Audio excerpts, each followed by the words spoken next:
Hey, Sam from RoadTrailRun here. We're going to take a look at the Saucony Triumph 18. We're going to do an A/B test and compare it to the 17, and we'll also talk about some of towards the end of the video, about Saucony's other two fine trainers, the Endorphin Shift and the Ride 13, and where they fit in. So stay tuned to the video. Saucony Triumph 18. It's releasing 8/15 for $150. So it is a heavy-duty daily trainer. It has the same PowerRun Plus TPU midsole as the 17. It gets a new upper with a more conventional heel collar. It still has a booty tongue. You can see there's also some overlays in addition to the engineered mesh. Another big change, it gets a rubber outsole instead of the crystal rubber in the front that the earlier one did. In terms of weight, it gains a little bit here. It gains to 11.1 ounces or 312 grams, whereas it was about half an ounce less before. In terms of the stack height, Saucony is saying 32.5 at the heel and 24.5 at the forefoot, so that's about the same as the 17. You will not be lacking for cushion in this shoe. There is tons of it. The PowerRun Plus is all TPU, so it's bouncier than the PowerRun, which is a blend of EVA and TPU. So in terms of other Saucony, and we'll compare a bit later, you could look at the new Endorphin Shift, which comes in at 10.1 ounces, so an ounce less. It has a greater stack of 38-34, but doesn't quite have all this outsole rubber. Or the Ride 13, which has almost the same stack height at 32-24 and weighs 9.7 ounces, so almost an ounce and a half less. So let's take a closer look and compare the 17, the blue on the left, to our 18. First thing you notice right away is the heel counter, whereas in the 17 it was a molded kind of low heel counter. Here we have a much more substantial heel counter. I think it's also molded. The overlays here are now printed little rectangles, whereas over here we had strips. In the toe boxes we have now the engineered mesh, which is a little more pliable with this reinforcement here. The other thing that I noticed right away, if we look at the midsoles, is that if you look here, you can see there's more of a gap, and also there's more sculpting. I think this may contribute to reducing the weight, and also you can see the heel is more flared. So that's why I think the 18 weighs a bit more. It just has a more substantial, if you will, stable heel platform. Not quite sure why that's needed now, as it's a pretty darn stable shoe anyway. So now if we look at the outsoles, we used to have the crystal rubber all through here, the orange. Now we have all blown rubber, and it seems like it's a bit denser pattern as well. In my first run in Park City, I'm actually in New Hampshire, back in New Hampshire now, I felt at least without comparing it directly like I'm going to do today, that there was more response from this new rubber outsole compared to the kind of softer, mushier crystal rubber. You can also see the gap here is wider in the 17 than in the 18. I think all of this may contribute to the slightly greater weight of the 18. So now I'm going to take them, put one on each foot, and tell you how it all goes. And then I'm going to compare them to some other cool Sauconys, the Endorphin Shift, the white shoe, and the Ride 13.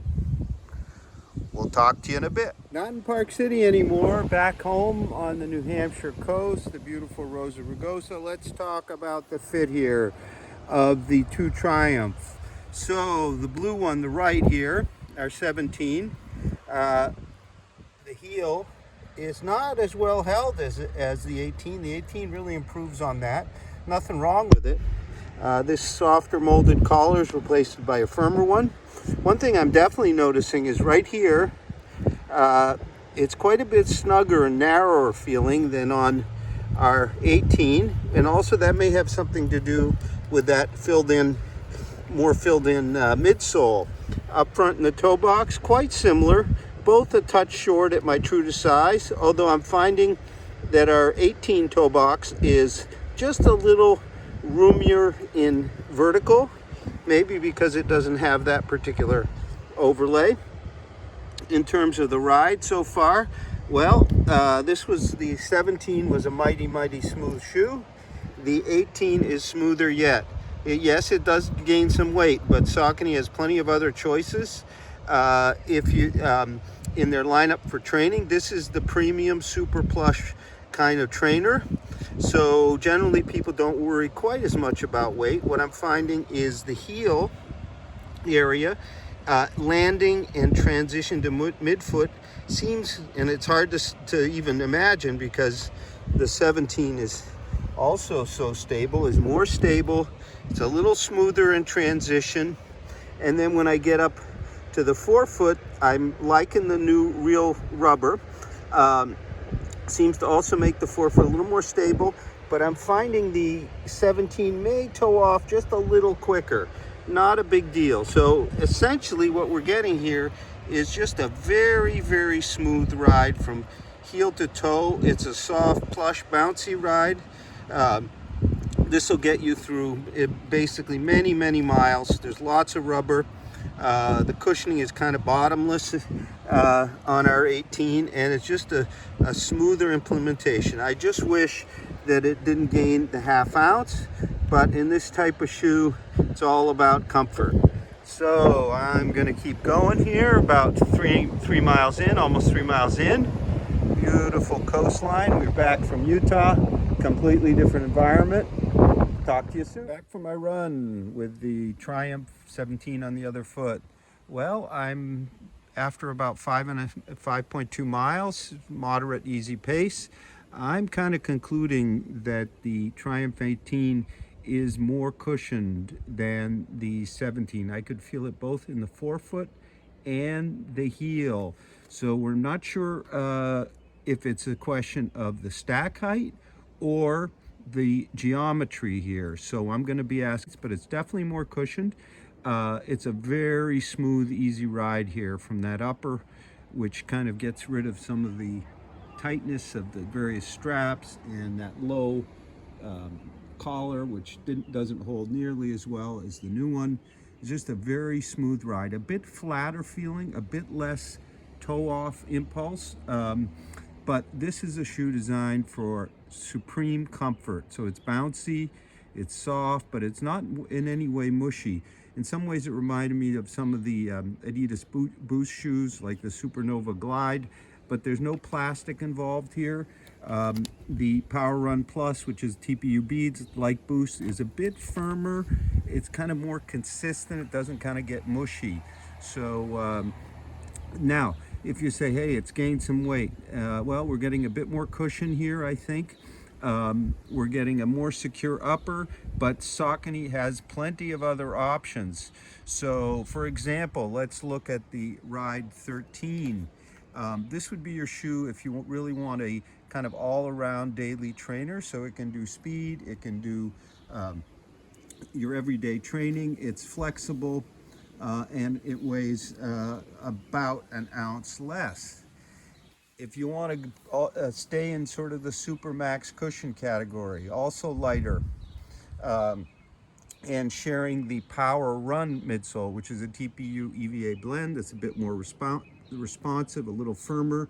We have the Shift here. This is a 4mm drop shoe, and it is the most stack of the three at 38mm at the heel, 34 at the forefoot. So this is a super cushion shoe. Unlike our other two trainers from Saucony, the Shift uses a speed roll approach or a rocker, which is definitely felt because it's a rigid shoe. Of the three, it's the most stable. You can see the external plastic heel cup. This is the lateral side. On the medial side, it's even more extended. All of our, with a outsole component here, you can see. All of our testers have really enjoyed this shoe. We have a written review, multi-test review of it, as well as the ride with our Triumph 18 coming soon. Boy, look at those mutant colors, the yellow and the red, incredible. Just back to the shift, you'll see there's a difference here in outsole coverage. That's why the weight is lighter, despite higher stack. You can see we have the full rubber coverage on the 18, more skeletal here, but still you get a lot of durability out of it. And it's definitely stable. So 3 great choices from Saucony, with our focus today on the Triumph 18. It now fits as the super premium kind of trainer, a bit softer, definitely a better upper. Very similar really to our kind of ugly 17 here.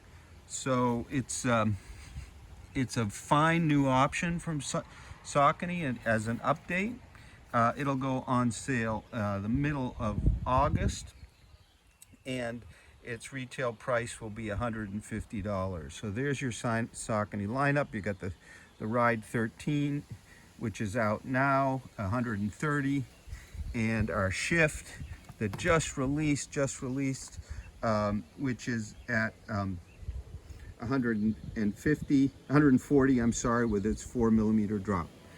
We'll have a full multi-test review of the Triumph. The others are already up on our site, and we also have some videos. Thank you very much for watching.